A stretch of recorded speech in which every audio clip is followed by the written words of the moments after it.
Bugle. Audio newspaper for a visual world. Hot. Oh no. Hot. No, come on, no way. Hot! How dare you! Yeah! Whoa, yeah! What a run of absolutely reprehensible mental images to place into people's minds.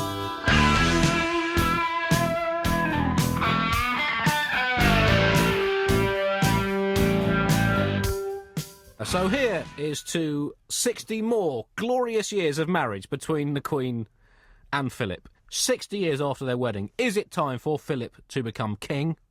Or is it time for someone else to get a go with the Queen? A go with the Queen? A go as the Queen's husband. It's too little, too... A go with the Queen? Pack up your things and do the right thing and check yourself into the Tower of London.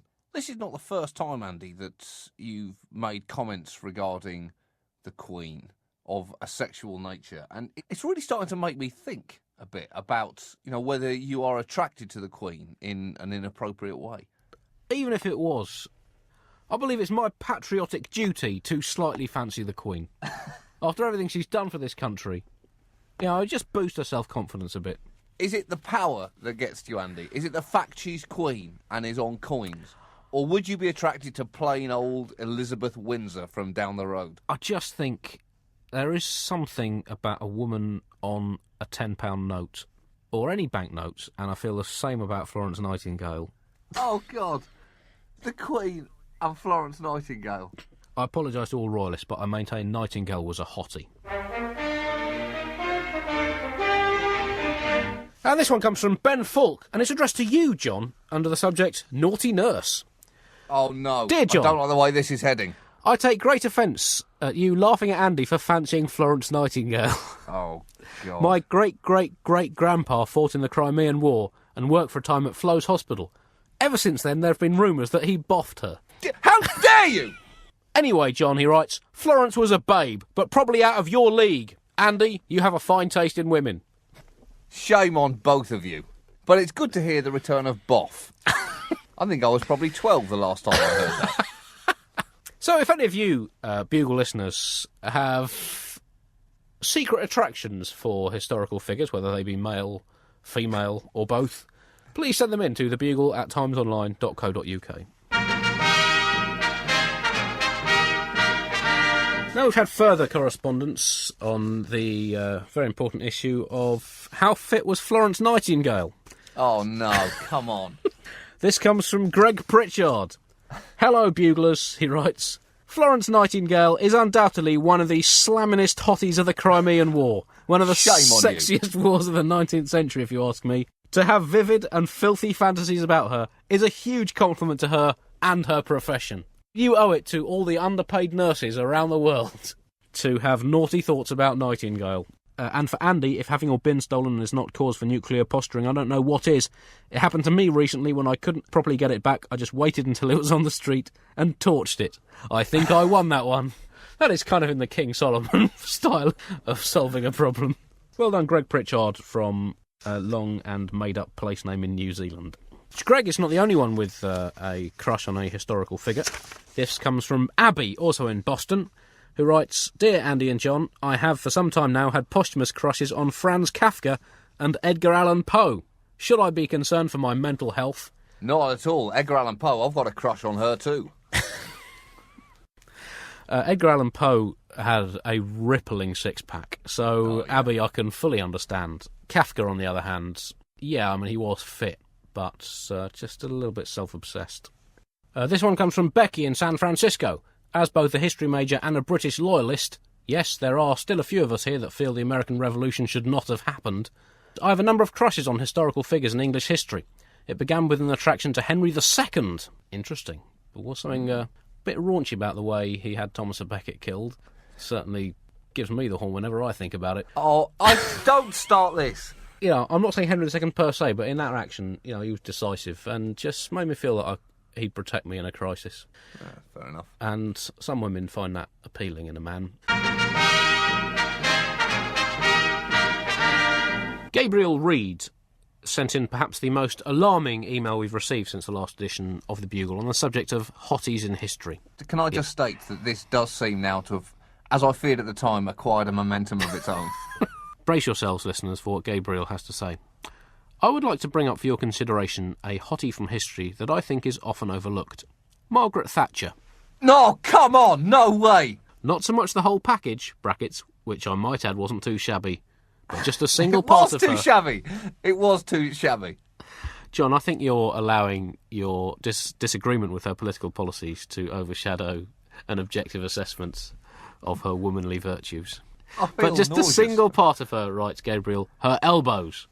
I was one of those lucky enough to see her sunning herself at Burling Gap Beach in 1989, and I can honestly say she instituted a poll tax in my pants. What a run of absolutely reprehensible mental images to place into people's minds. Gabriel, I hope your parents are proud of you. Also, technically, we can't allow Thatcher because the hotties from history are supposed to be dead. Otherwise, it's creepy. Think very carefully before submitting your hotties from history. Make sure they are from history. We've had a few that are slightly too recent, and they are genuinely scalding. I think a fair stipulation as well would be that don't send in a hottie from history unless you can look yourself in the eye in the mirror. There is something incredibly creepy about that. Not as creepy, though, as the email from Jasper Smith, also on the hotties from history. I'm surprised that you have overlooked the, and I quote, Nazi babe Ava Brown. Oh dear! Oh, I don't like the way this is going. He's gone out big. He said, yes, she was a little bit right-wing and fascist, but that never did her any harm. It did eventually do her harm. I would not pick Ava Brown for reasons of history that I think should make her ineligible for the Hotties from History Award. It's just the pillow talk would be really awkward. Other notable nominees for the Hotties from History was one from Kylie Adams saying, Alexander Hamilton is the hottest personage ever to grace a piece of US currency. Described him as pretty yet undeniably masculine, with the most handsomely tied cravat you've ever seen, and those eyes. Sure, the man was a literal and figurative bastard, and even worse, an economist. But they're such lovely eyes. This one comes in from Amy Albright. She writes, I would like to suggest for your Bugle version of the Pirelli calendar, brackets, you know you love the idea, John, and I think, John, you're warming to it, General Sabanastra Tarleton. I can't think of a hotter Mr. January, writes Amy, and a better representative of the few remaining loyalists in the States than the beloved Bloody Ban.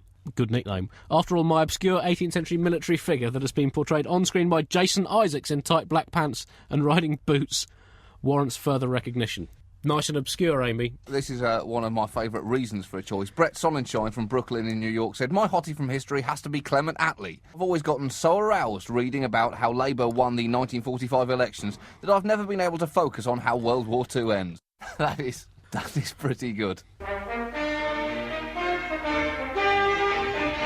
The 22nd of January, which has been dubbed the most depressing of the year. Right. And also, they've checked on Wikipedia, and very little of significance happened on 22nd of January in history, apart from the death of Queen Victoria, who Liz says, my personal hottie from history. I love a woman in black. Woof. I have to say as well, the pictures and statues of Queen Victoria make that a very hard argument to win. Yes, although if you are a breast man, John, she would not have let you down. Oh, so I think I felt something move in my stomach. That's just a fact. Oh, I'm a different man as the man I was before I heard that sentence. That's year dot for me, Andy. Everything changed. People say they always remember where they were at certain moments in history, you know, the assassination of JFK, the funeral of JFK, the opening of JFK Airport, and the premiere of Oliver Stone's controversial film, Natural Born Killers. But for me, I will always remember where I was when you made lewd comments about Queen Victoria. Well, I weren't lewd, John. I was merely saying that we should celebrate her achievements not only as a stateswoman and monarch, but also as a woman. There is a vote for Hottie from History from Danny Harkins, who says, Chancellor Otto van Bismarck, surely, not for his looks you understand, purely for his realpolitik and unification through war technique that is so lacking in today's modern politicians. Bismarck is a hottie amongst hotties, Hitler without the lack of conviction. Now, there are many criticisms you could levy at Adolf Hitler, many, many criticisms. A lack of conviction is not one of them. In many ways, if he had one quality, it was real conviction. Another slightly surprising suggestion for Hotties from History comes from B.C. Woods in Aberdeen in Washington State, who suggests Mother Teresa comes first to my mind. Uh-oh. This benevolently beautiful hottie from history gave peace and succour to thousands of those who would have died cold and alone were it not for her intervention. This makes her an absolute babe in my mind. Oh boy. Oh boy. Julie Royal from Sunnyvale in California sent a magnificent email saying, my vote for Hottie from history just has to be Benjamin Franklin. She includes a direct quotation from his 1745 letter, Advice on the Choice of a Mistress, which reads as follows. Because in every animal that walks upright, the deficiency of the fluids that fill the muscles appear first in the highest part. The face grows lank and wrinkled, then the neck, then the breast and arms, the lower parts continuing to the last as plump as ever. So that covering all above with a basket and regarding only what is below the girdle, it is impossible of two women to tell an old one from a young one. Benjamin Franklin was suggesting putting the top half of women in baskets. You let this clown found your country, Americans. Benjamin Franklin was a pervert. He just liked women wearing baskets. There, I've said it. I've said it. Benjamin Franklin was a pervert. Queen Victoria was endorsed by Liz Henley, who writes, Queen Victoria can be the only choice for January's Hottie from history. The fact is she is a notable icon in the lesbian community. The woman to us is as famous and iconic as his short, spiky hair and Alanis Morissette albums. One look at her stubborn frown and heaving chest, and you too will fall for her charms, which, we've been reassured, are somewhere underneath that infamous bustier. Infamous bustier is a magnificent combination of words. I went to school with a guy called Infamous Bustier. No, you didn't. I did.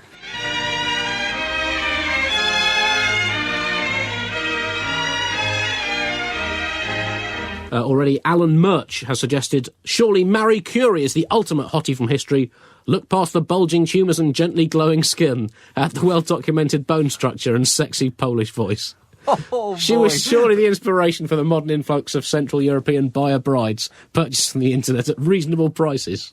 That's a strong start to February. Oh, so I've just That's noticed. an early leader. I've just noticed that Alan Murch has used a pseudonym at the end of his email.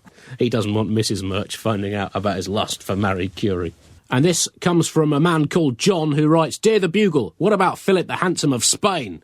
Seems obvious, doesn't it? He married Joanna the Mad of Burgundy. To be honest, I think it was a shame that such a hottie was married to a self-confessed psychopath, but ultimately it enabled Spain's stability throughout the early modern period. Hot. Good email, John. If you have a picture of Joanna the Mad, please send it in. I feel that I may have been born hundreds of years after my time. And controversy has hit Hotties from history due to an email from Kalina Caffarella in Melbourne, Australia. She writes, I found the Hotties from history somewhat underwhelming. Are you truly human? What criteria were you using to choose these Hotties from history, she writes. I cannot see the common thread between any of these nominees, except they are dead. Let's have some transparency in the nominations. Well, I don't know, we're up against the wall here, John.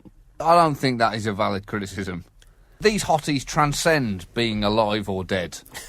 Joanna the Mad is the perfect example there. We had a couple of pictures of her emailed in. One, the email said, I've enclosed a photo of the infamous Joanna the Mad. Though one does not recognise the flaming madness upon first glance, she does appear to be carrying some unexplained rage in those crazy eyes of hers. And they're intoxicating eyes. And then Sarah wrote, wow, thanks for the tip, John. Joanna the Mad is not only pretty, but my friend Aaron insists that crazy girls are better in bed. And then she advises, I'd hit it.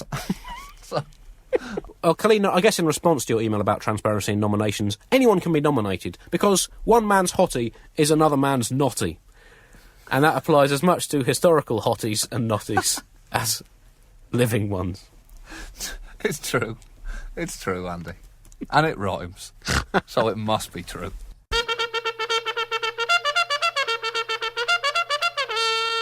A Hottie in History nomination from Nicole Doherty, the Hottie from History. And we think if the Bugle does one thing, it is going to be giving this to the planet's history. Her email is this. There's only one woman, in my opinion, hot enough to be my nominee for Hottie in History February 2008, Joan of Arc. this bucolic filly next door blazed new trails for women's rights in attire that evoked both power and androgyny like a 15th century Hillary Clinton, and a coif that touted the sophistication of Victoria Beckham with the madness of Britney Spears. At the tender age of 17, she took control of France's army, which in those days wasn't the joke that it subsequently became. There, she eschewed the tried and true French military traditions of capitulation and collaboration in favour of winning. Good point. Ordained by God, and really, how can one argue with a reference like that? She devoted her life to doing the Lord's work, which during the Middle Ages primarily consisted of ridding the world of heresy and killing people who disagreed with your political objectives. So hot, they had to burn her more than once to keep her zealous fans from pilfering her ashes and selling them as relics. Joan of Arc is the ghost pepper of historical hotties. Andy, I'll put it to you that is an incredible email. So congratulations, Nick Old Doherty. Your email was so good that we are going to give you, personally, a signed 5 seconds of the Bugle with our audio signatures. Here's mine. Annie Zoz. Do enjoy that, Nicky. And don't sell it on eBay. Also suggested this week by the Reverend Dr. Randolph W.B. Becker. He nominates Hildegard of Bingen. Great name. Who he says was affirmed by no less a source than Wikipedia as the most distinguished migraine sufferer in history.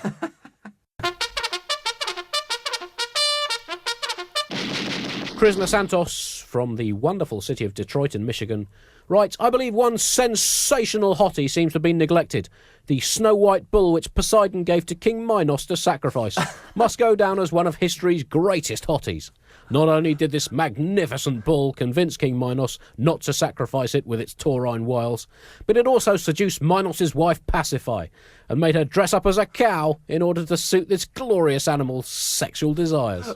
Wow, that is outstanding. This impressive act of seduction also created one of Greece's best creatures, the Minotaur. To deny this bull a Hottie from History nomination, surely in this enlightened time we can realise the hotness of all species. They said you couldn't take hotties from history to the next level, but that's just gone up 3 levels. And this comes from Ken Roberts in Houston, Texas. Let's assume for one glorious minute that is Kenny Roberts, the motorcycling champion.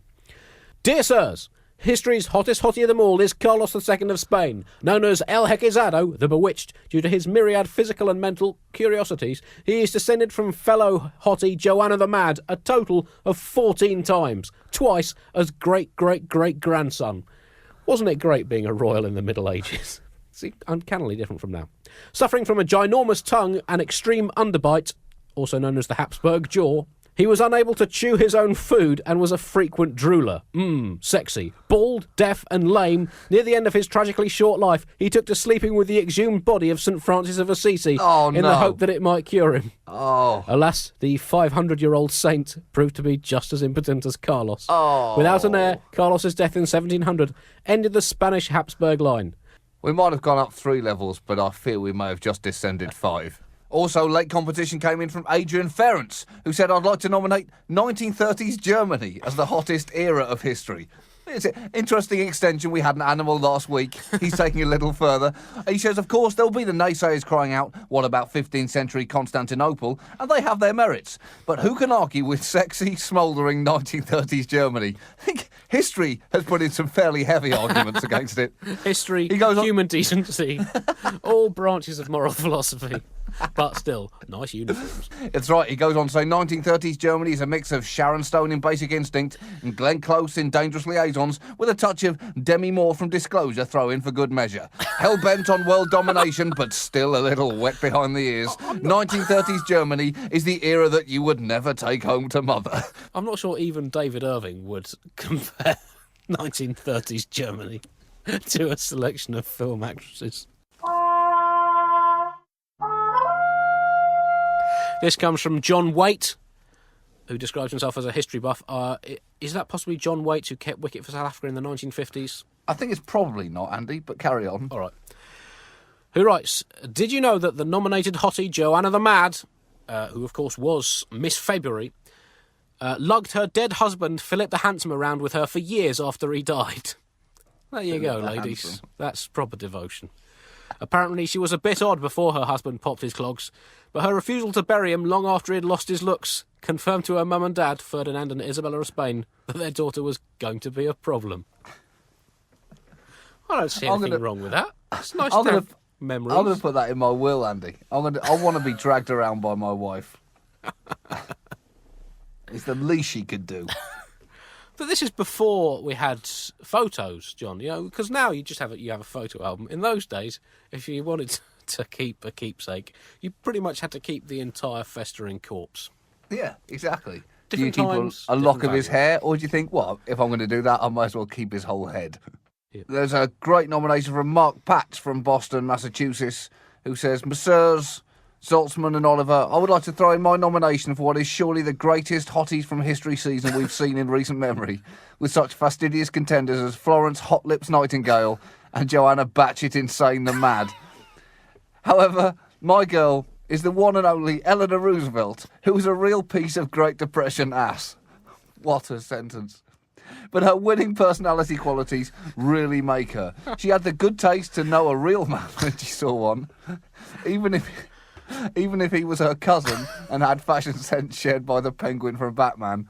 She knew that, unlike that media darling Jackie Kennedy, First Lady should be unattractive and supported under their husband's dictatorial quest for supreme government authority. And, best off, since she and FDR sired 6 children, she clearly had a few tricks up her sleeve. Push through, John. Push through. She clearly had a few tricks Say it, John. up her sleeve. Say what's on the email. I'm not sure I can. To get the wheelchair-bound president rocking. I can only fantasise now about her polio-busting hands and or feet. Oh my goodness. That is both a hilarious and a reprehensible email. Tallest First Lady in history, Eleanor Roosevelt. There, that's my fact, my height fact of the day. It's interesting, there have been quite a lot of First Ladies nominated, and this suggests to me that Americans as a whole are very patriotic when fancying people who are long dead. And this is proved by Ben Gaines, who writes, as one of your loyal American listeners, I've been sorely disappointed to hear that you've neglected what is, in my opinion, one of the most scorching sex kittens ever to grace God's green earth. Betsy Ross, the sweet little red, white and blue slice of apple pie who designed the American flag, is my candidate for Hottie from History. This spicy firebrand survived 3 husbands, who no doubt died of exhaustion, sewed the first stars and stripes to be hoisted up the nation's flagpoles, and raised many a flagpole herself, if you know what I mean. She put up flagpoles? Yeah, that must be what he meant. Let's not read between the lines. She may have been dug up twice already to be buried with greater honours each time, but this tasty bit of historical hotness makes me wonder if the third time might not be the charm, whatever that means. With her on my mind, it's not my heart that I cover with my hat every time I stand for the national anthem. Whoa, Respectfully, Ben Gaines from Massachusetts. You can't write an email like that and end it with respectfully. You don't get to do that. And this one comes from Eliza in St Andrews in Scotland. She would like to nominate the Roman Emperor Octavian as a hottie from history. She writes, is there anything sexier than absolute power over the known world? I think not. Octavian may have been uptight as hell, but he was probably incredibly kinky. That is tarring all ancient Romans with the same perverted brush. Probably rightly, but anyway. It's always the one who make laws rewriting the definitions of marriage who tend to have the dirtiest minds. Just look at the Republicans in Congress. Plus, after he changed his name to Augustus, so much more moanable than Octavian, you see. You thought about this too much, Eliza. He had the foresight to name the hottest month of the year after himself. Coincidence? I think not. An email coming from Sierra Leone now. That's right, Sierra Leone. It's from John Fielding, and it says, the vote must go to the divine Florence Nightingale, whose hotness was not diminished by her unfortunate accident when she dropped a bedpan on her foot and was thenceforth known as the lady with the limp. Kaslam! Puns from Sierra Leone, the first draft to Kanye West's single. It's great to know that years of civil war in Sierra Leone have not completely wiped the pun out from that country. That's great to see. This one comes from Alan Ward. He writes, hi Bugle, I have to say, why has Genghis Khan not been voted as the hottest hottie from history? Just look at the facts. He had 20,000 grandchildren, so he must have been superhuman, conquering most if not all of Asia from the back of a horse, then fertilising hundreds if not thousands of women as he went. I think it must have been his charisma and charm that got the females going, not the fact that he had just killed thousands of people and might kill them as well. History has it wrong. He is the very epitome of virtue and an inspiration to all men. Genghis Khan, good nomination. And this nomination comes from regular emailer Brett Sonnenschein, who nominates America's 21st President, Chester A. Arthur.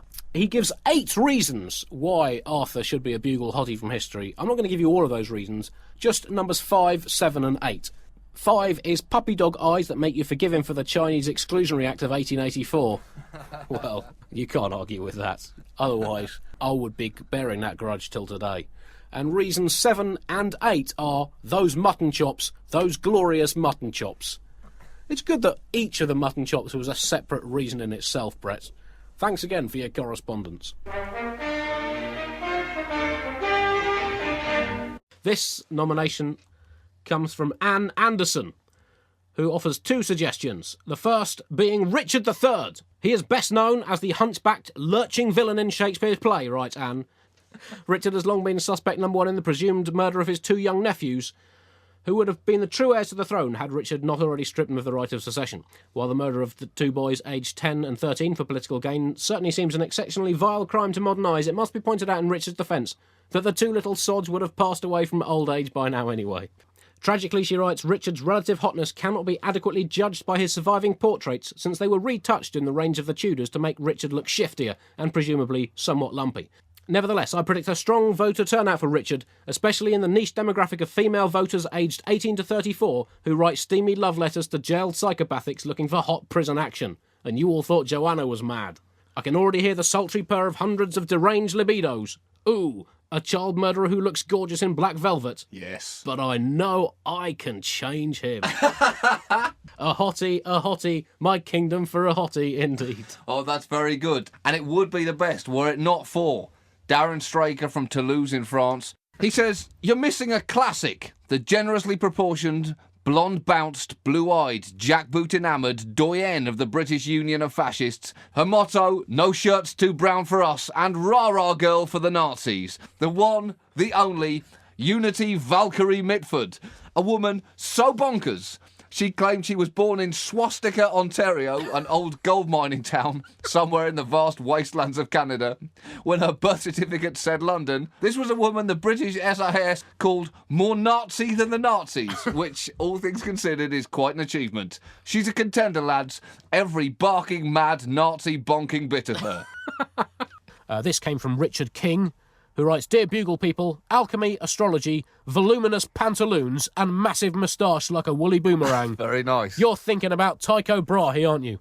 The man was a 16th century A-list celeb, mixing groundbreaking, horizon-expanding thought leadership with a gold prosthetic nose. Oh, it's good, it's good. The man had a dwarf court jester, almost as an afterthought. He also owned an elk. To my mind, he could have been a complete munter, and he'd still have qualified for Hottie from History status. Consider him nominated. I mean, it's what a confident finish. But I tell you what, I cannot see any way in which a man with a gold prosthetic nose and a pet elk does not become April's Hottie from History. It's going to be tough. It's almost worth just giving up and saying no male nominations. That's too good. He was also nominated by Alison, who gives further details about how he lost his nose. Apparently, when he was 20 years old, he had a drunken duel with a Danish nobleman called Manderup Parsbjerg. He had this duel in the dark, John. Why? I don't know, John. He spent the rest of his life wearing a prosthetic nose made from silver and gold. Well, I tell you what, I'm nominating him. I will back that nomination up. Add me to that list. There's some difference, actually, in Alison's account. It says it was not an elk, but actually a moose. And this moose was apparently killed falling down the castle stairs after drinking too much beer.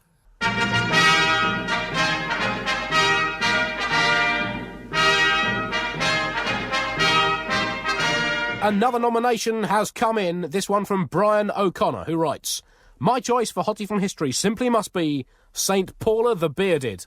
Well, you've already got me interested. In the Middle Ages, continues Brian, St. Paula was apparently running away from an unwanted suitor intent on taking her feminine virtue. That still did exist, apparently, in those days. She ran into a church and prayed to God to save her. God promptly caused a thick, bristling beard to sprout on her face. The suitor ran off, disgusted. Well, it's good to know that a kind of cross-fertilisation of ideas goes on between gods, because that sounds like a pretty ancient Greek thing for a god to do there. Nice work, God. While no pictures of St. Paula survive, continues Brian, we can only imagine how hot she must have been to require such emergency measures. Well, Brian, she sounds pretty damn hot. Nomination for Hottie from History here from Katie McNabb, who says, I like my men smart, dashing but slightly bonkers, which leads me to my recommendation for next month's Hottie, Aaron Burr. He combined dashing good looks and a hugely charismatic way with the ladies with being the kind of crazy-eyed mentalist VP that makes Dick Cheney seem like a newborn kitten. Yes, Cheney shot a man in the face, but it was allegedly an accident. Burr didn't shy away from his murderous tendencies and embraced them with a pizzazz you really have to admire. Cheney can call himself the craziest Veep only when he duels with another VP and shoots him down in cold blood. I'd suggest Dan Quayle. Until that time, my affections remain with the crazy, bloodthirsty but hugely entertaining Vice President Burr, one of America's true hotties. Yours, Bugle, Katie McNabb. Good nomination. I don't know if he's going to get the win, but that's a good nomination. He sounds pretty hot. And this nomination for Hotties comes from Kevin Ford in South Wales. Dear Andy and John, may I suggest that the Hottie from history be not necessarily human or indeed living, for I feel there is not much more sexy than knowledge. Amen. And therefore must ask that the Great Library of Alexandria be considered. Oh, boy. Its enormous collection of books really turns my pages. Nice one. And the knowledge contained within that hallowed institution makes my brain faint. As it has been sadly destroyed, with much of its collection lost, we can also add a sense of poignant loss to its beauty. Like longing that the beauty of Florence Nightingale was amongst us today to explore and learn from. Oh, don't we all long for that? So we must wish the books of Alexandria were close to our loins. Yes, we must. Consider that nomination nominated. Have you ever fancied a library, John? An individual library, no. Do I fancy all libraries? I think the answer is probably yes. And we have a nomination from Emma Lennox, who nominates a woman she describes as God's own pin-up girl, the beautiful Pope Joan. That's right, this woman was so hot, she broke through the frat boy ranks of the Vatican City, despite being a woman pretending to be a man whilst inconveniently pregnant. As his special representative on Earth, God obviously wanted this Bible-licious babe on speed dial. And who can blame him? After centuries of self-flagellated scrotums, Joan's well-bonded chest and presumably manly features would at least warrant a divine booty call or two. Stand back, Ratzinger. Those come-hither eye-hollows do nothing for me. With Pope Joan, it's femme crush time. Looks like the Catholic Church has finally turned me gay. It's what it wanted all along, Emma. Sam Knox from Washington State, USA, says, I'm casting my Hottie from history vote for Emil Erlenmeyer. Anyone who could create such a sensual piece of scientific equipment must have been a hunker burning phosphorus. I can't think of anything better than a roll in the hay with one of those flasks, a Bunsen burner, and a big chunk of palladium after 5 or 6 bottles of nitrogen-cooled Bud Light Lime.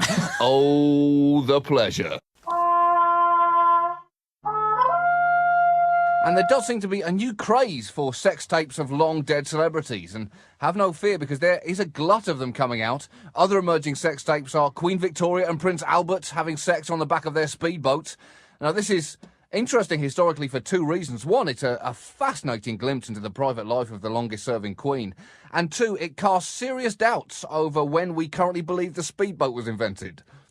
Also coming out, actually, is a previously unseen section of the Bayeux Tapestry, which shows William the Conqueror in a lap dancing bar celebrating his victory at the Battle of Hastings. Oh, that's adult. That's adult. There's reportedly an upcoming video of Cleopatra getting off a horse in an ungainly fashion without any underwear on. There was some paparazzi there, unfortunately, to carve it straight into a rock. And the internet is currently awash with videos of Hottie from history Joanna the Mad pole dancing. Oh, yeah. She was just trying to pay her way through college, Andy. Yeah. And thanks for your continued contributions to this global phenomenon that has truly redefined the nature of human existence. This suggestion comes from a man known only as Volcano Man. Good name. Good name. I don't know if it's his real name. Oh, I hope an it is. assumed name. It could be his christened name. It could be his christened name. So, dear John and Andy, writes Volcano Man, for your consideration, the ultimate Hottie from history. Oh, those sensual flanks, those delectable shoulders, and the warm, yielding mouth filled with the hints of Eastern promise. And lava. Lots and lots of lava. Like the goddess Pele, he continues. In fact, I think you will find that Pele was in fact a footballer for Brazil from 1958 to 1970, rather than a goddess. But anyway, we'll let that one pass. Like the goddess Pele, who would almost certainly win the Hottie from Mythology competition, with the energy of thousands of atomic bombs and an age of over 74,000 years, the Toba eruption of Sumatra is a true Hottie from history. Well done. I think that is the first seismic event that we've had nominated as a Hottie from history. But it's a good nomination, I think. It really makes the Earth move. It oh, yeah. certainly does. Volcano Man continues. After years of lying quietly, passive and gentle, this Asian wonder cast off her calm demeanour and revealed the hot, boiling cauldron of passion buried within. She literally rocked primeval man's world. Across all of Asia and India, men were smothered by her fine ash. All of the world swooned under the effects of her vapours. Even now, the awesome hotness of this ultimate Hottie from history lives on as volcanologists, what a great word that is, from all over the world, use any excuse they can to delve into her flooded caldera in search of the first fresh warmth of her renewed passion. I think what he's done, Andy, is he's just invented volcano porn. That could be the new boom industry. With the emphasis very much on the boom. Anyway, Volcano Man concludes. Queen once said that, quotes, fat-bottom girls make the rocking world go round. I think you'll find actually that was the Queen who said that. That's right. She was later quoted by Freddie Mercury, but that was the Queen who said that. Yeah, is that her coronation? That's right, because as we know, this Queen's got back, Andy. She's got back. She's got back. I'm not ashamed to say that. This Queen Elizabeth has got back. She's got a big butt. I cannot lie. Her Majesty got all the back. other royals can't deny. When Her Majesty walks in with an itty-bitty waist and a round thing in my face, I get sprung. Do you, John? I do. It's a compliment, Andy. My anaconda don't want none. Unless my monarch's got buns, hun. She can do side bends or sit-ups, but don't lose that healthy butt. Sir Mix-a-Lot, that's an official title. Well, now Lord Mix-a-Lot, of course, after his father sadly passed away. Back to the email. The Queen once said that fat-bottom girls make the rocking world go round, and until Western obesity reaches its dangerous and self-destructive peak, the 100-kilometre-wide booty of Toba is truly without earthly competition. Yours, with greatest respect, Volcano Man, in need of a cold shower. What an email! That is outstanding, Volcano Man. Who would have thought in this day and age of the internet that any new form of pornography could be invented? But that's right. Volcano Man, you have invented it. Well done. And you heard it on the Bugle first. A Hottie from History nomination from Sean Finley, who said, I have to vote for General William T. Sherman as a Hottie from History. On his march through the South, he ordered every standing building burned. Nothing is sexier than a pyromaniac. Another Hottie from History nomination came from David W. Harrington at the Columbia University, of all places. It's good to know that America's leading intellectual minds are now devoting their time and effort to the Hotties from History scheme. He nominates Lord Byron, and he writes, there are lots of images floating around the internet that depict the romantic poet much like a young Patrick Swayze, with a fresh face, strong chin and windswept mullet. However, to truly appreciate Byron's hotness, we must look beyond such works of poetic genius as Childe Harold's Pilgrimage and Don Juan, or as you Brits hopelessly pronounce it, Don Juan! Below Byron's belt, astute scholars will discover a debt-ridden, club-footed, child-molested pederast given to bouts of incest with his half-sister and homosexual acts with whichever man happened to be nearby. Amazingly, Byron managed to break the hearts of women throughout Europe, spawning illegitimate children like a Mississippi bluesman until he died of a simple cold before he could lead a fleet of Greek ships to their destruction at the hands of their Ottoman overlords. Hot. Well done, Georgie Byron.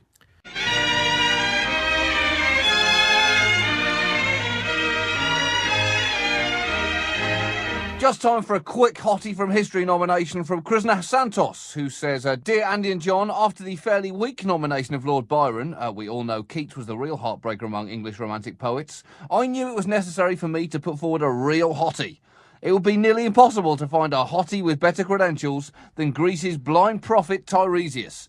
Since giving an in-depth description of all Tiresias' sexy escapades would probably make any but the freakiest of folk spontaneously combust, I will simply list them. 1. Blinded by Athena after catching her bathing naked. Hot. 2.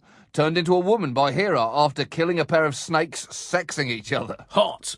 3. Took full advantage of womanhood and got married and had children. Hot. 4. I can't wait to hear your reaction to this. 4. Turned back into a man after trampling another pair of copulating snakes. Volcanic. 5. Called to judge which gender had more pleasure during sex by Zeus and Hera, being the only person to really know. Atoll in the South Pacific. And finally, number 6. The one who told Oedipus about that whole sex with his mother episode. Well, that's just disgusting. He may have been blind, but that probably made his multi-gender adventures that much hotter. Let's not be blind and deny this hottie for the ages a spot on June's hottie list. Tiresias for Mr. and Mrs. June. Oh, very good. And this one comes from Sarah Felix, who writes, Dear Andy and John, I have the ultimate hottie from history to nominate, a man of pure modesty and humility, and I think his greatest characteristic was his unyielding mercy towards his enemies. Allow me to introduce you to King Ashursurpal II, a Syrian king from 884 to 859 BC. Let me take a moment to describe what this guy humbly did when faced with a rebellion within his empire. Once he had quelled the rebellion, he decided to make a pillar, a monument to recognise those with the courage to rebel. His material of choice for this pillar? Well, the skin of the rebels, of course. What greater memorial could there be? Sarah continues, but wait, he wasn't done. He wouldn't be the hottie I cry for at night, waiting to rise from the dead, if he'd stopped there. He stuffed the pillar with some of the rebels. It is insinuated that they were actually still alive. He impaled others on the pillar, and yet others he tied up to stakes around the pillar. He then also made a second pillar of heads. He also tied heads to the trunks of trees throughout the city. Can you imagine that sight? I think London or New York, says Sarah, could really do with some trees dolled up with human heads. They truly don't make men the way they used to. Sarah, if you find yourself attracted to him, you, my friend, have a type. The phenomenon that has rocked the world to its very foundations. This one comes in from Stephen Hayes in Southampton, England, who writes, Podfurers. I don't think that's a title we want. I don't think that's appropriate. Speak for yourself, Andy. He writes, firstly, let me congratulate you on a fantastically satisfactory podcast. Oh. Thank you so much. Whoa. That is dabbing with fake praise. Fantastically satisfactory. I would like to propose a nomination for Hottie from History, and this one follows with the geological theme as opined by Volcano Man. My nomination has for millennia been a kind, generous and supportive geological feature, allowing countless men to pass through her moist and voluptuous openings. Although celebrated on numerous occasions in art, song and story, my subject is not perfect. Who is? Instead, like all of us, it's her flaws that add to the attraction. While on one side her flanks are expansive and pure white, topped with lush and verdant greens and dotted with settlements full of happy and contented souls, cheerily thwacking leather with willow. Whoa! Her other flank is squalid and sullen, festering with rat-like denizens and smelling faintly of cheese, the failure of socialism, My and kind surrender. of lady! I'm referring, of course, to the English Channel. What? What?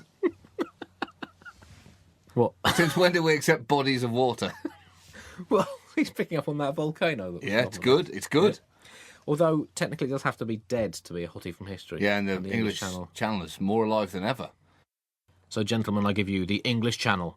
Surely the ultimate hottie and wettie from history. Oh, Godspeed her and all who sail on her. that's excellent nomination, and I really enjoy it. Hottie and wetty from history. But it has to be disqualified because it is still alive. You're right. You're right. So good nomination, but nomination revoked. And can we try and get the nominations human again? Well, you say that, Andy. You say that. Actually, there was another nomination that came in this week. Dear Andy and John, but mainly Andy, correct. My nomination for Hotties from History is my history teacher, Mrs. Livesey. She's the only reason I took up history in the first place, but it may have been her weapons of mass distraction that made me fail. Oh, dear. I do not wish to give you my name just in case she's listening. It's Matthew Baldwin. I think that's fair, Andy. I think that's fair. I think that's fair. He also very generously sent us a photo of him and his history teacher. Yeah. And there's no doubt she's a very attractive lady. Although, it has to be said in the picture, an attractive teacher holding a bottle of Budweiser. That's a kind of maverick way to teach history. Obviously, she's still alive. And also, let's cap it there in terms of hot history teachers. And this one comes from Brock Denton in France, who writes, I bring you today a nominee from the icy cold reaches of Scandinavia. My candidate today embodies the war-starting abilities of Helen of Troy and 3 times the incandescence of Joan of Arc. Hot! Although, to be fair with Joan, her incandescence wasn't natural and was very much aided by big bales of hay. I give you Gulveig, the Norse giantess, who began the war between the 2 tribes of Norse gods, the Aesir and the Vanir. If you think that a woman who is hot enough to start an interdeity battle is not hot enough already, consider that she was burned alive 3 times in front of Odin, only to be reborn. Sources are unclear as to whether this 3rd burning dispatched her, but we do know that Loki then proceeded to eat her heart. She was so unbelievably hot that her delicious heart then managed to get Loki pregnant, and he spawned a tribe of murderous troll women. The woman not only broke down the impossible barrier of getting a man pregnant without using a sex organ, she also broke down the unbreakable glass ceiling of post-mortem impregnation. What a survivor! What a woman! My only wish is that I had the chance to be impregnated by her spawn of psychotic witch trolls. Oh yeah. So hot!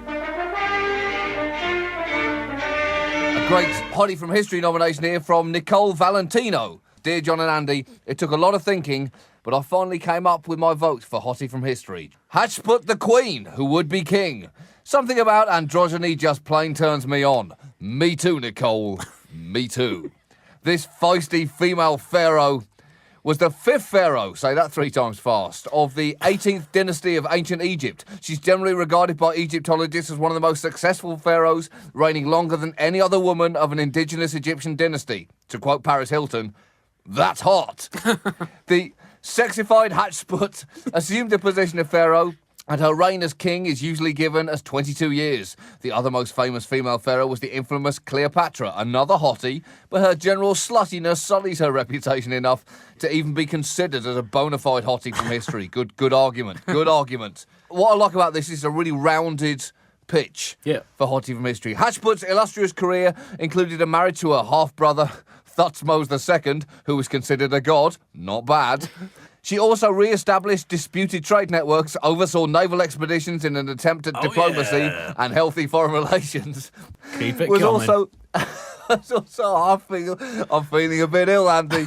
Was also, don't make those noises, was also one of the most prolific builders in ancient Egypt. Oh, talk me some hieroglyphs. She even has her own room at the Met Museum of Art in New York City. Let's see Florence Nightingale claim that. Although, this is disappointing. It was a lovely email, and all of a sudden, you have to make it slag off Nightingale, the original hottie from history. Just wait for the climax here in every sense of the word. Although CAT scans of her mummified remains indicate that she had arthritis, bad teeth and diabetes before she died at 50 years young. Oh, yeah! You, Andy, have a type. I still think that Hatshepsut, the queen who would be king, is definitely a historical hottie, or indeed even a hottie from history. Well done, Nicole V. That is a very strong nomination. Hold on, I'm gonna have a bath. Certainly, I'm gonna have a bath. I was just gonna see if there's any existing images on the internet. Let's see. Oh yeah. She looks good in stone. That's all I'm saying. Oh, dear. What? Unfortunately, I have just found a picture of her mummified remains. To be fair, she probably looks good for her age. And another hottie nomination comes from Ash Dunn in Manchester, UK. The real one, he writes, not that poxy rip-off in New Hampshire. Salutations, chaps. That's a superb British beginning to a missive. Salutations back to you, Ash. I would like to venture forth my nomination for Hotties from History. Marie Curie, a seriously saucy science seductress who must have been quite the between-the-sheets showstopper. In the course of this randy researcher's career, she was exposed to so much radiation that she eventually died of aplastic anemia. Wow, what wouldn't she do? It would be the ultimate bargaining chip in the laboratory of love. Come on, baby. I know it might sting to do this, but, not as much as radiation sickness. Remember, the safe word is polonium. Radioactively hot. Turns out me and Marie Curie have one thing in common at least.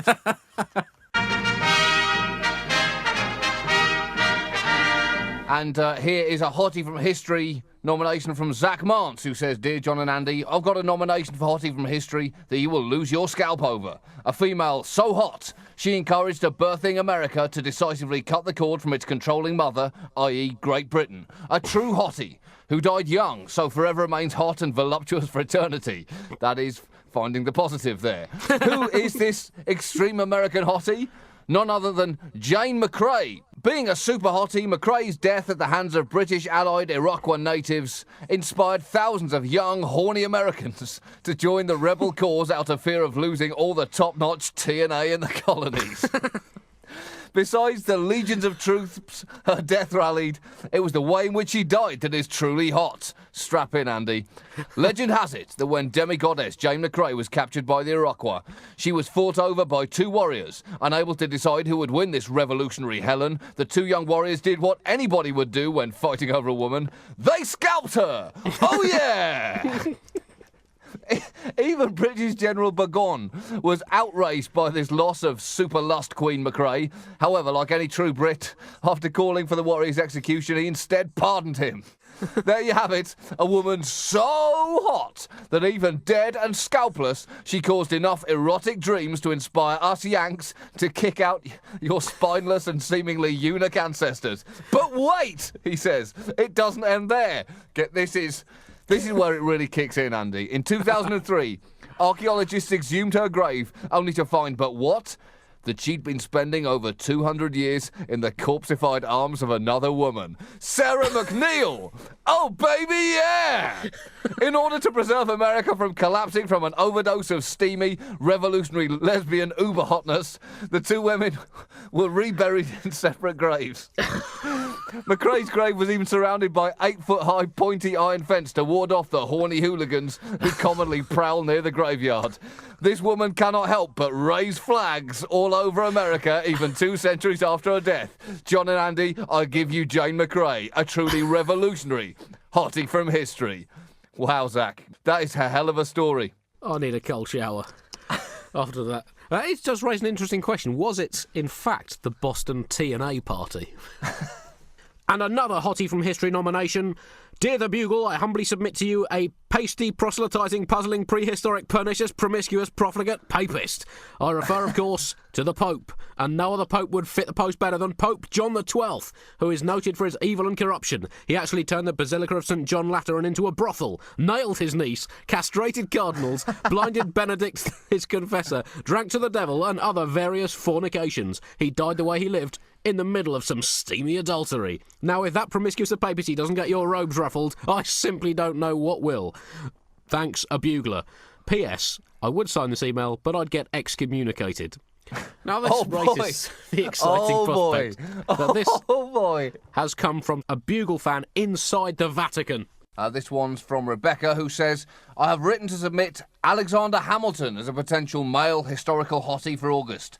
I've long gazed into the smouldering eyes staring back at me from the $10 bill, wondering what sultry secrets they held. Born in Nevis, the bastard son of a Scottish laird, he possessed the sun-drenched eroticism of How Stella Got Her Groove Back with the bodice-ripping romance of Braveheart. In the 13 colonies, he quickly established quite the reputation, becoming Washington's right-hand man. As the first Secretary of the Treasury in US history, you can be sure that Hamilton had access to all the money he needed to keep several ladies in high style. He became the central figure of the United States' first ever political sex scandal. The steamy love letters he wrote to his married mistress were published by political enemies. Unfortunately, his life was ended early by the villainous VP Burr. But that only cemented his hotness in the minds of future generations. Whatever downturns the economy may cycle through, I'm convinced that US currency will never truly decrease in value, as long as Hamilton's smoking hot visage is printed on it. Economically yours, Rebecca.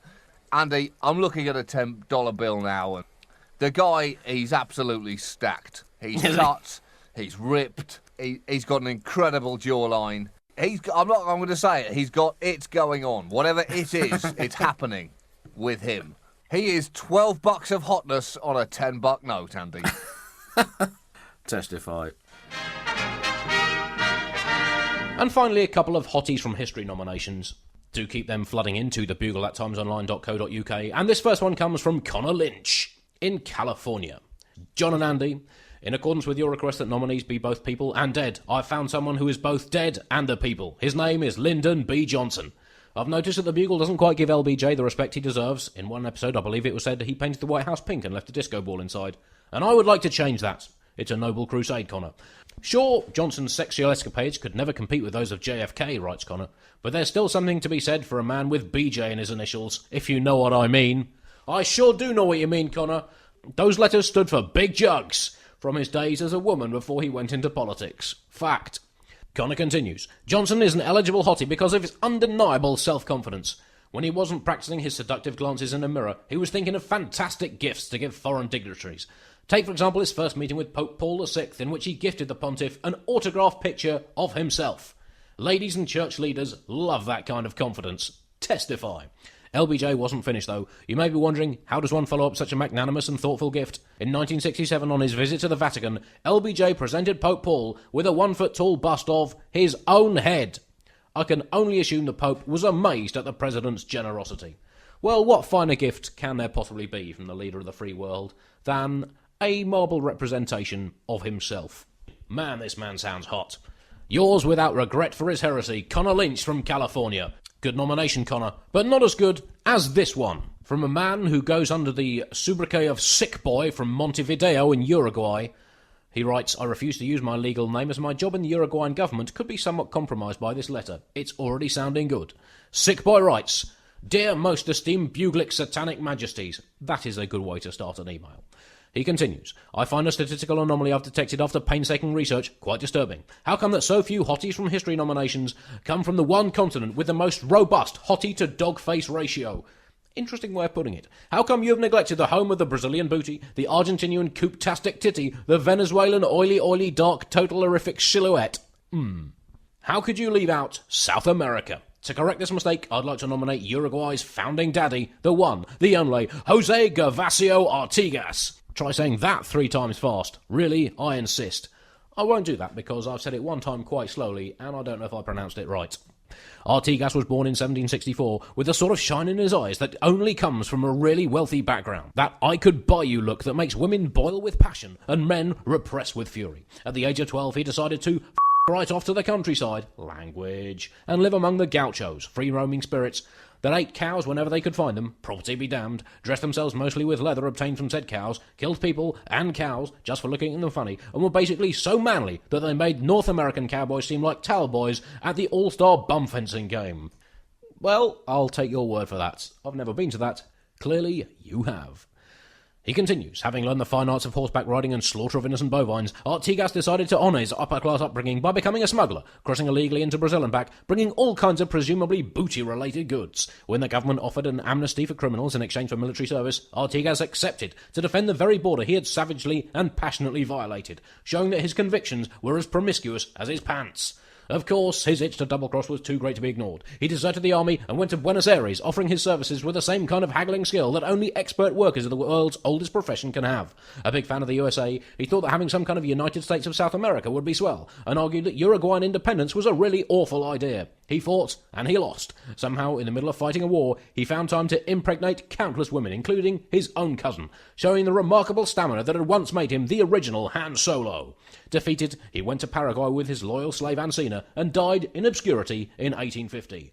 Hot. But wait, there's more, continues Sick Boy, as Artigas' ideological hookering would not... Hookering? Good word, is that a South American term? Would not be stopped by something as trivial as death.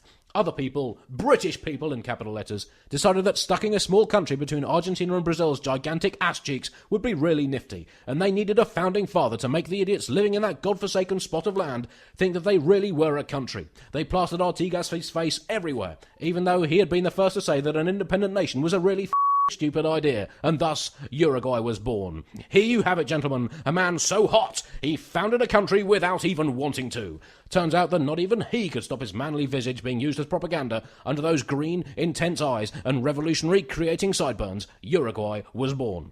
To be fair, he probably had some responsibility in the whole Uruguay thing, seeing that he apparently fathered about 70% of the original population. Yours truly, Sick Boy from Montevideo.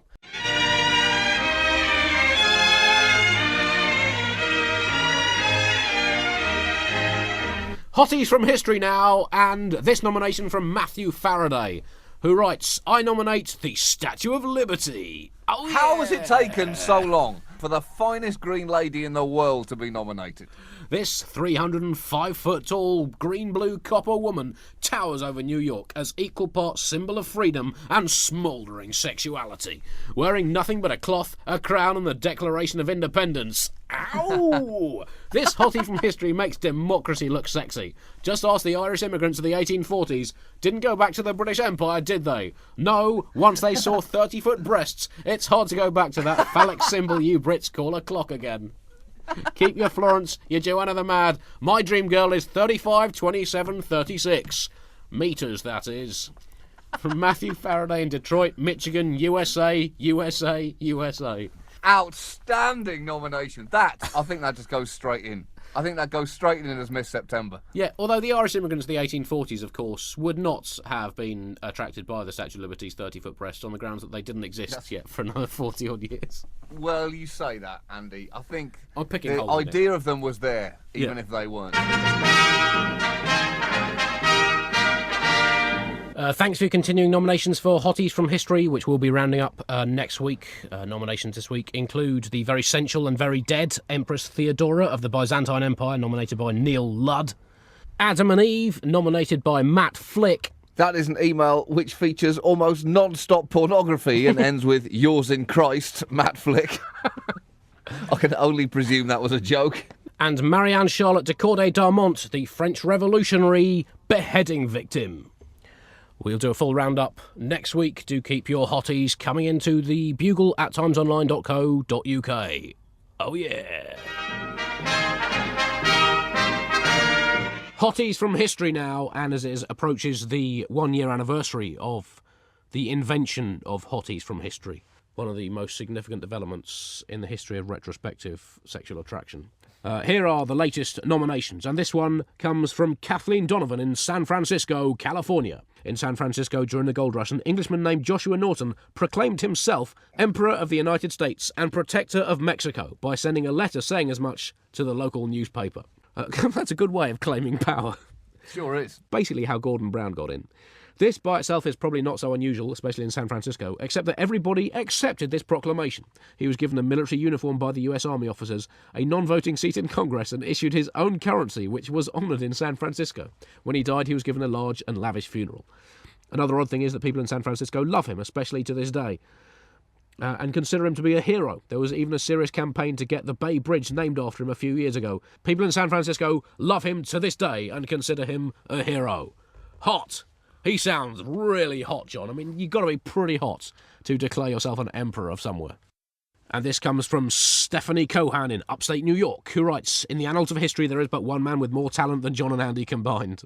Bold claim. Impossible, you say? This sensuous Serbian, this master of electricity, this gloved genius generated 1.21 gigawatts of power every time he took to the stage with his flux capacitor showcase showdowns, causing his fawning Victorian crowds to swoon by the millions. Who had a smile more mysterious than the Mona Lisa or that Dutch girl with the turban? It was Nikola Tesla. Who made Thomas Edison his bitch? Nikola Tesla did. Who solidly beat John Oliver for the title of double hill click-off champion? Nikola Tesla. From beyond the grave, his accomplishments speak for themselves. Hot. You got to be really hot to be featured as a character and played by David Bowie in the adequate 2006 film The Prestige. Do keep your nominations coming in, Buglers, because we are getting very close to the end of the 12-month Hottie from History period. I can't believe we've been stringing this out for so long. We should make a printable calendar that people can print off for 2009 on the website, so we can all have physical Hottie from History calendars for 2009. 3D for Queen Victoria. It's the only way to fully appreciate the lady. Stop it. Also, I have to nominate the American flag as a hottie from history. It has a long and proud history and is by far the greatest flag ever conceived by man. Has been copied by countries like Liberia, Chile, Malaysia, and a shitload of other countries, none that I can name, without being guaranteed a one-way ticket to hell. Also, I have to say, the spelling in this so far is absolutely reprehensible. And he says, even the UK copied our colours, even though you must say it makes no sense. Trust me, it makes sense. Sincerely, Patrick Shannon. P.S. I swear to God, if you don't do the Hotties from History Roundup, I will find both of you and kill you. Well, the news for you, Patrick, is once again... Bad news for you, and it sounds like even worse news for us. We don't have time. We've overrun already. Next week, we're going to move the Hotties from History into a feature section, which will encourage us not to keep bumping it when we overrun. So next week will be the Hotties from History feature to close it. So, Patrick, please, give us a stay of execution for 7 days. Come, have a heart, Patrick. It's New Year.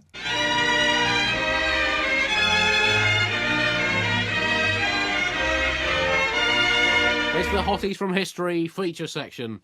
Oh, yeah! So, what an emotional roller coaster it's been, John, over the last year and a bit. You run it down, Andy. We actually have had a spectacular amount of nominations for this. This has possibly captured people's imagination like nothing else we've ever done. There's clearly a really latent part of people which doesn't want their kind of lascivious sexual feelings to be contained to the current generation. And good for them. Yeah. I mean, are they wrong? No, they're not wrong. No, not wrong. They're not. How can it be wrong when it feels so right, Andy? Exactly. We've had presidents, wives, kings, queens, writers, artists, messiahs, prophets, not specific ones, of course, gods and goddesses, pharaohs and pharaohettes, volcanoes, epochs, fossils, scientists, scientists, 150-foot high obelisks, basically guys and gals from the entire spectrum of dead historical figures. It seems amazing that just 12 months ago, a sequence of offhand sexually loaded comments by you led to this phenomenon. That's the story of my life, isn't it? That's why I'm married with kids today, basically. For me, Joanna the Mad really got my blood boiling. I think that was when I first started getting interested in this. I'd not heard of Joanna the Mad before, and I've not been able to stop thinking about her since. We are going to nominate the hottest hottie from history at the end of this section. There have been some excellent nominations coming in recently. Diana Payton nominates Marie Antoinette. She was apparently so hot they cut off her head so that men would stop fighting over her. I think that's right. Whatever. She's hot, says Diana P. P.S. She writes, you guys are weird. Oh. Normally I'd try and deny that, Andy, but we are in the middle of rounding up a Hotties from History section, which, it's weird. It's not about it. It is weird. This one came in from Fedor Kosakovsky from Los Angeles, who nominates Tsar Ivan IV, better known as Ivan the Terrible. As a little boy, he used to drop kittens from the top of his castle tower for fun. He grew older and inherited the throne and a pretty stylish hat, and ordered St Basil's Cathedral to be constructed. When it was built, Ivan reportedly blinded the architect in charge so he could not make anything as beautiful ever again. After his wife died, he went completely insane, got married 6 more times, getting rid of one wife in less than a week. Ooh, hot! He developed huge mood swings, and he quotes from an internet source. In 1 week, he would swing between depraved orgies and praying and fasting in remote monasteries. God, that's hot, John. Even on his deathbed, he managed to stay hot. Ivan was probably killed by his friends after they walked in on him, trying to get it on with his mentally ill son's wife, and were so scared for their own lives that they killed Ivan the Terrible instead. Wow! Finally, Fedor concludes, and most important, it's my 15th birthday on Saturday, December the 6th. I hope you read the Snow podcast as my present, because I know you're too cheap to get me anything else. Well, true. Well, belated happy birthday. We waited until the January sales before giving you the free email. There's a great Scandinavian nomination from Sofia Pakau-Masoui, and she Bless says, you. I dare you to try saying that. Well, they're accepted and lost. I have a Hotties from History nomination for you from the proud, if somewhat important, delusional country of Sweden. This being, of course, because I feel that the Swedes are being horribly unrepresented at the Bugle. I guess. She says, I hereby nominated the one-eyed wonder of Swedish mythology, the god Odin. Unlike most people with just one eye, Odin didn't simply lose it while playing with his famous spear. No, he willingly removed it and dropped it in a well. Nothing says manly more than a high tolerance for pain and an eye patch. True, Sophia. And as payment for his eye, Odin received wisdom. So he's not just a hottie without an eye, he's a smart hunk of a one-eyed man. But just an eye patch and some intelligence isn't enough to score my nomination. A hottie from history needs to be manly. How manly is this one-eyed wonder? You may ask, and I'll tell you, this hottie is so manly that he made the Earth pregnant. Now, that is an achievement, Andy. That sounds like a defence to a public indecency charge. No, Andy. I just want to procreate with Mother Earth. What can you please do it in your back garden? This one comes in from Courtney Prothero, superb name. And she writes, 2 Buglords, 3 words, Sir Isaac Newton. Oh, yeah, you could have finished that email right there for me, Courtney. But she doesn't. She continues, as a mathematician and scientist, the man spent his life studying curves and the movement of bodies. Totally hot. And as if that's one enough, some say that on his deathbed he claimed that his greatest achievement was dying a virgin. That bold claim gives him that touch of mystery that every lady wants from her hotties in history. Of course, as a victim of massive mercury poisoning, he's still got that crazy man charm that keeps them coming back for more. Oh, the cascades of luscious flowing grey hair, the deliciously pointy nose and those gorgeous toothbrush-like eyebrows. With looks like that, he must have worked hard to stay virgin amongst all those promiscuous 17th century gals. Let's just say Newton probably wasn't afraid to get physical. Yours, afraid that a cold shower may simply not be enough, Courtney Prothero. What are we doing? I do think, Andy, that we and the Buglers have been a bad influence on each other here. I think one of my favourite nominations, which we've read out, but let's enjoy it again now, was from Ash Dunn, who says, "Salutations, chaps. I would like to venture forth my nomination for Hotties from history. Marie Curie was a seriously saucy science seductress who must have been quite the between-the-sheets showstopper." In the course of this randy researcher's career, she was exposed to so much radiation that she eventually died of aplastic anemia. I mean, wow, what wouldn't she do? Oh, God. It would be the ultimate bargaining chip in the laboratory of love. Come on, baby. I know it might sting to do this, but you know, not as much as radiation sickness. Remember, the safe word is polonium. This lady is hot. Radioactively hot. Well, John, sadly, I've got some bad news for you because this email shows that even the most noble research projects, like Hotties from History, can be hijacked by rogue contributors. Yeah. And this comes from Paul Yacotta. And he writes, "Dear John and the other one, thanks, Paul Yacotta. You got to move pretty fast or I'm going to chin you. I know where you live. I will find you and I will chin you." Anyway, he continues. "Like most buglers, I'm a rabid fan of 9th century Hungarian history. This starting well. Accordingly, I'm personally offended that Hotties from History is yet to feature Commodore Puli, the mass-murdering, hair-fetishizing third ruler of the Kingdom of Hungary and splendiferous sex symbol of the Arpad dynasty. Commodore, of course, was both third chronologically, as well as third in terms of total Freudian units of insanity, or Freuds. Although the Freud unit would not be invented for another 1,000 years, most experts, of which there are none, agree that Commodore would have clocked in at an unhealthy 895 Freuds. Coincidentally, 895 was also the year that Commodore ascended to the throne at the tender age of 13 by overseeing the human sacrifice of his father, Almos. Hot! Almos was sacrificed to the gods. Commodore went on to rule as Grand Prince and was known primarily for his fiscal conservatism and strong leadership. That, and also for his habit of taking the women of defeated enemies as his concubines, then ritually sacrificing them when he tired of them. Whilst this practice might seem cold, heartless, even Zaltzman-like to the casual observer, I can honestly say, John, hand on heart, I've never executed a concubine." He continues, "In the Commodore's defence, he never subjected any of his harem to an audio cryptic crossword." Hey! Right, I'm coming to get this guy, Yacotta. Tom, put me on the next flight to the USA and source me a cudgel. In fact, he continues, "Deep down, Commodore was quite the softy. He was the best sort of hottie, one who was not afraid to show his sensitive, sentimental side, which meant, in his case, cutting off the hair of his concubines before having them killed and storing it in a large sack on which he slept and did the royal nasty." Not only was Commodore Puli the single best candidate for Hottie from History ever, in fact, he may well be the best anything in the entire history of things, as well as his general awesomeness are made all the more impressive in the light of the fact that he was only recently made up by a 26-year-old American named Paul Yacotta. Oh. What a letdown. Oh, boy. What a letdown, John. I mean, particularly when you think Paul has let himself down, he's let his fellow buglers down, but most of all, he's let history down. Shame on you, Paul. With so many incredibly hot people to lust after in history. So many hot people. Yeah. You've gone after an imaginary Hungarian lunatic. What was wrong with real Hungarian lunatics? Like this one, nominated by Tim Rosen and Tom Bruin. Erzsébet Bathory, the Blood Countess, the humptastic Hungarian, knew how to throw a party, particularly if this party involved mercilessly torturing, killing, and bathing in the blood of 600 young women. What's wrong with that, then? How are we going to close out the Well, hotties from history, well, I Andy? guess- I mean, it's been... I guess we're going to probably try and pick the hottest hottie, and I've drawn up a bit of a long list. On that long list, yeah. you've got the. This is from your nominations, Buglers. Chinese warlord General Zhang Zhongchang, the yeah, dog he's meat hot. general with a veritable museum of concubines, and quotes Yeah. the physique of an elephant, the brain of a pig, the temperament of a tiger. Also says the correspondent Doug Courtney from St. Louis, who sent this in. Popular myth gave him a penis as long as a pile of 86 silver dollars. That sounds like a bit of a lie. That is hot. Then you've got Cleopatra, or she was known the Egyptian prescription. Andy, little obvious. And I thought she was a bit full of herself as well. Yeah. Then, of course, we've got Hitler-fancying Nazi filmstress Leni Riefenstahl, nominated by Richard from Sydney, who claims that he met her when she was 92 and that she was still hot. Wow.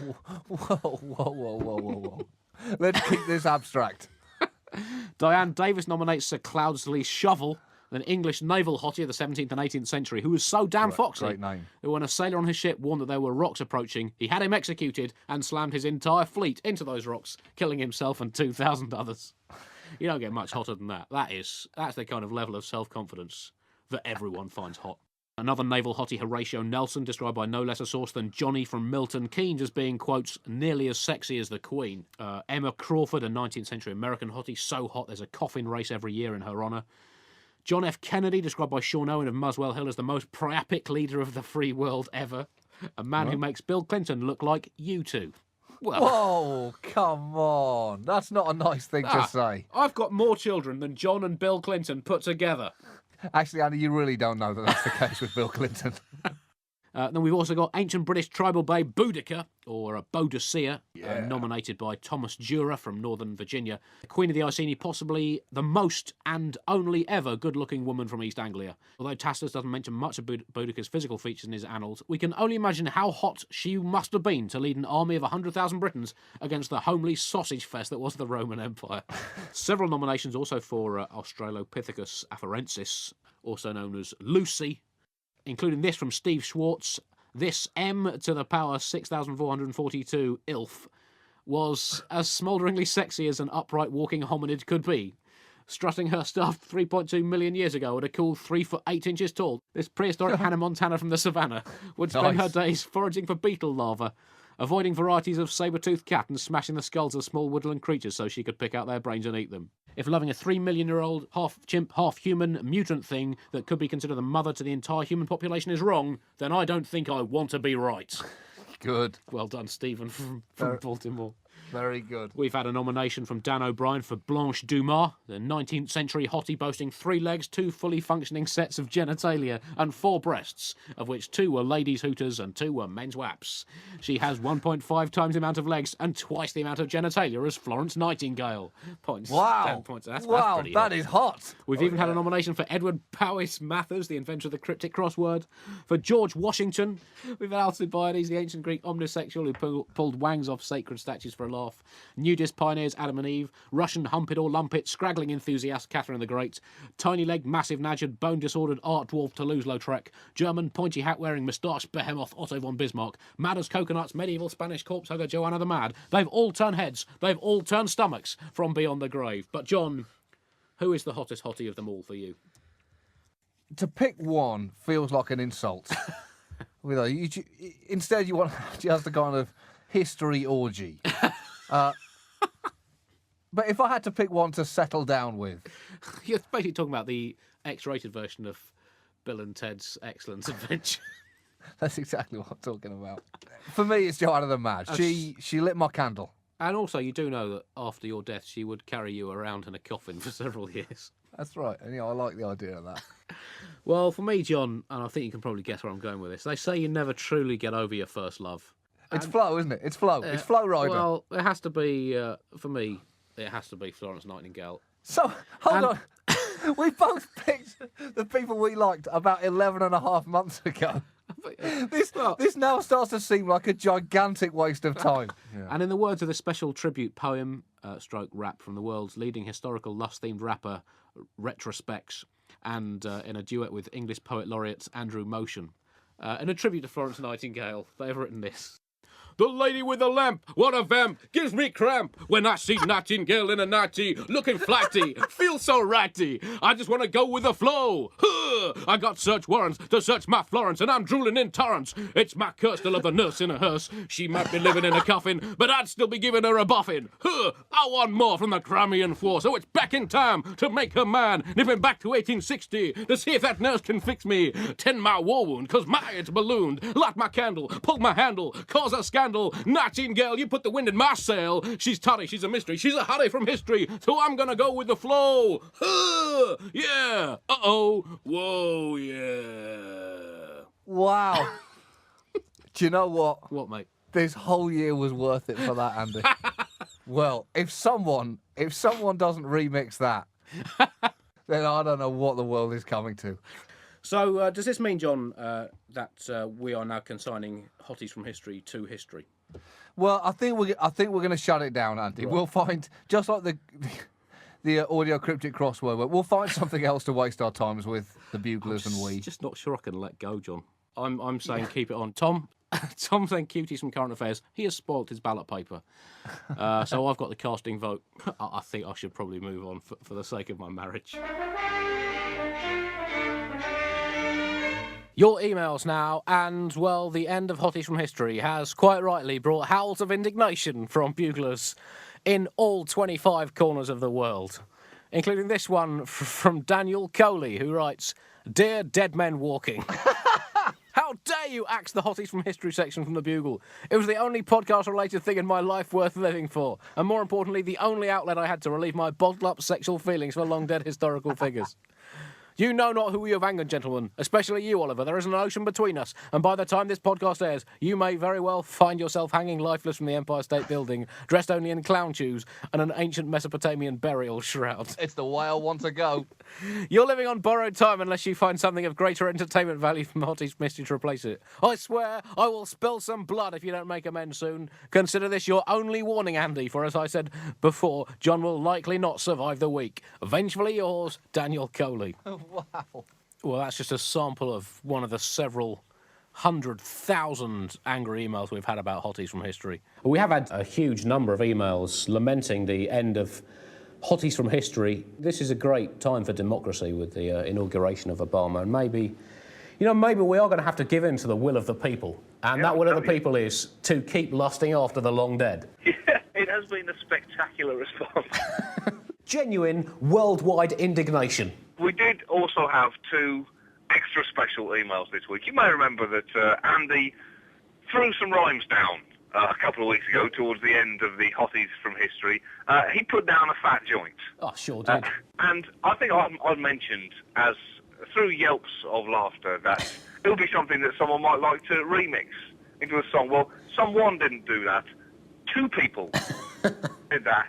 And, well, I mean, they're pretty special, Andy. There's some old school flavour in one of them. One has more of a West Coast vibe to it. Well, let's hear those remixes. It's flow, isn't it? Flow, isn't it? It's flow. It's flow. It's flow, right? Flow, right? It's flow, isn't it? Flow, isn't it? Well, it has to be, for me, it has to be. The lady with the lamp, what a vamp, gives me cramp when I see Nightingale in a nightie, looking flatty, feel so ratty. I just want to go with the flow.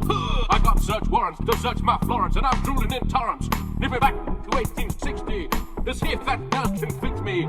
Tend my wool, 'cause my it's ballooned. Nightingale, you put the wind in my sail. It's my curse to look for nurse in a hearse. She might be living in a coffin, but I'd still be giving her a boffin.